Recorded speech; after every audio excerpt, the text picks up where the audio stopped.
Welcome one and all, I'm Decoy, back with some more cool and unique camp locations for you. Starting off in the forest this week with a nod to Game of Thrones. Or at least that's what I assume it is, as we have two skeletons chilling on their porcelain thrones, both of which have a pistol. I'm assuming there was no winner in this scenario. Skeleton on the left, he does have a 10mm pistol, while the skeleton on the right has a 44. One cool thing about this spot is definitely the Nuka Shine bottle, meaning that you might get random travelers to your camp out of the blue. Overall, pretty cool little Easter egg type spot, if I'm guessing it correctly. But, off to the side, we do have a resource deposit, which is pretty nifty. Right here you got some iron. I know it's not the most sought after thing, but if you're looking for something that's a unique camp location and has a deposit, somewhere you don't normally see people camping, this may be something to consider. And you are really close to a workshop, which is a little bit of a bonus. Now if you're wanting to check this place out, you'll find it right here. I mean, location-wise, not bad. You're close to a workshop. You are kind of closer to the beginning area, so might be a little bit more likely that you get some travelers. Now on to Toxic Valley, with a spot that overall isn't anything too special, but there's a little bit going on here. You've got a couple weapons here. Unfortunately, they're pipe weapons. Baseball grenade. You got some water. The radio unfortunately doesn't work, but this raider. Alright, this gave me an excuse to show you all that raider mask. I want that. And I hope it doesn't show up in the atomic shop. I got my fingers crossed that down the road when we finally get Wastelanders, that maybe that's something you can earn through the raider faction. Please let that be the case, right? I'm a little bit worried with all the raider stuff that's ended up in the atomic shop, that it's taking away from some of the raider type stuff we would get from the faction. So, I want that mask though. Really cool. Now, one little bonus type thing, if you are checking out this area, if you ever find yourself needing a 50 cal, you can find one down there near that crashed vertibird. So while this might not be the most amazing spot to camp, gosh, I want that mask. And that's really the only reason it's here. It was so I could show that mask off. It is freaking awesome. Now, I found random dead bodies out in the wasteland while hitting random spawns, where I find a guy with that mask on, and it drives me insane every time. Location, it's okay. But now let's go down to the ash heap, where we've got possibly one of my favorite locations. You'll have to bear with me till the end to understand why. But this spot is pretty freaking cool. Now you do get a couple containers here. You get a toolbox, and then you get a lunchbox a little bit later on. But as we travel through here, I mean, there's blood all over the place. It's a pretty gory spot, camp-wise. I mean, just dead bodies all bloody and mangled everywhere. That picnic did not go well, alright? I'm assuming they won't be going out on another date. That one was disastrous. And then up here on the tree, we've got another dead body with a hatchet stuck in his chest. I mean, this spot, pretty freaking crazy.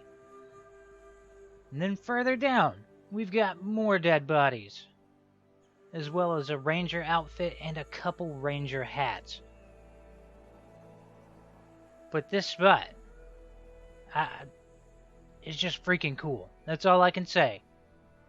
It's an awesome spot. But now let's work our way back over here, because this is what makes this spot epic in my mind. Look at that. You can't tell me that's not freaking awesome. Not only that, freaking mannequin, I swear, he murdered everybody. I told you all in a video a long time ago not to trust the mannequins. They're friggin' murderers. They kill people, and here we go. And you get a cap stash in here to boot.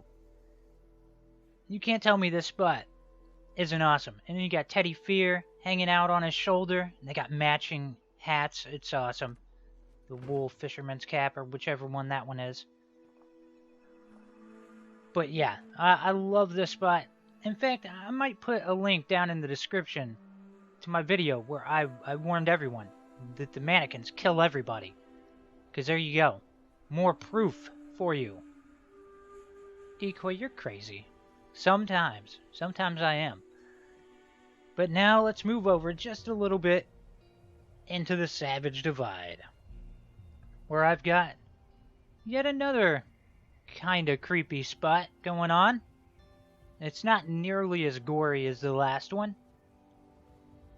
But up here we have some type of sacrificial rock.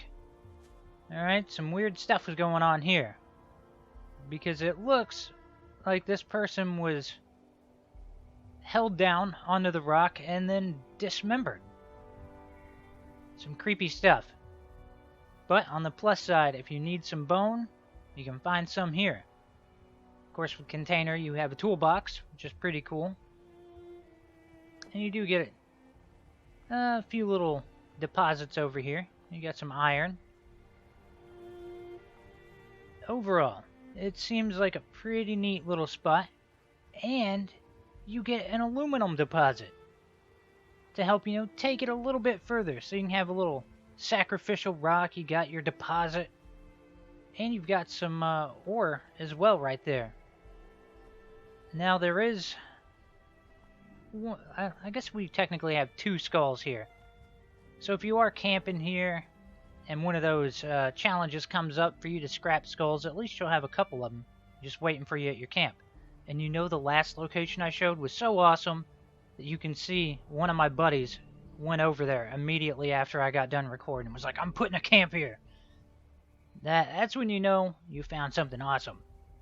Now over to the Meijer, where I've got a really simple little hunting tower or sniper tower. It seemed like it was the start of a treehouse. And then they just kind of fell short. But that's a good thing in some instances, because that means that you can branch off and turn this into an amazing treehouse.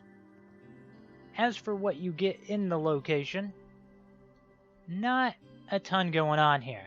A little bit of junk, box of ammo, and occasionally a sniper rifle will spawn in front of this chair.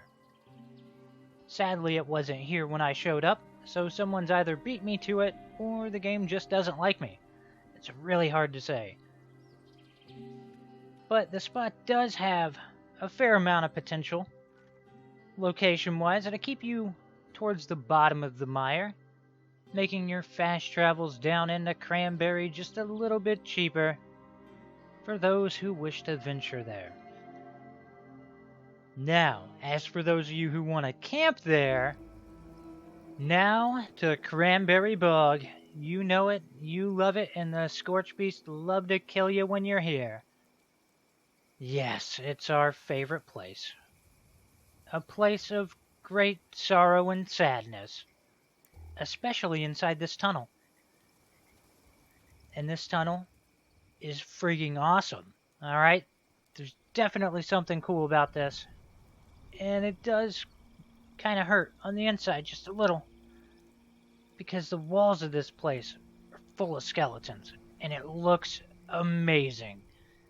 And the one thing I can think when I look at it is, man, can we get a wallpaper that looks like dirt and has skeletons sticking out of it? That's something I'd probably buy, because there's so much potential with that idea. I'm sure a few of you can get on board with my skeleton wallpaper. But since we don't have it, if you want to enjoy it, you're going to have to move to Cranberry. The spot, only a tiny bit of junk. Of course, you had the axe back there. You do have to worry about enemies spawning in the tunnel. That's your major downside. Well, I guess one of your major downsides. One downside, enemies in the tunnel. Other downside, Scorch Beast. Other downside, it's Cranberry. So, there you have it. But, man, I wish this was somewhere other than Cranberry. That's going to wrap up all the locations I have for you this week. I hope you've enjoyed them. I'll be back next week with some more locations for you. But it's going to be more of a special type episode that I'm not sure how many of you are going to be on board with, but it needs to happen.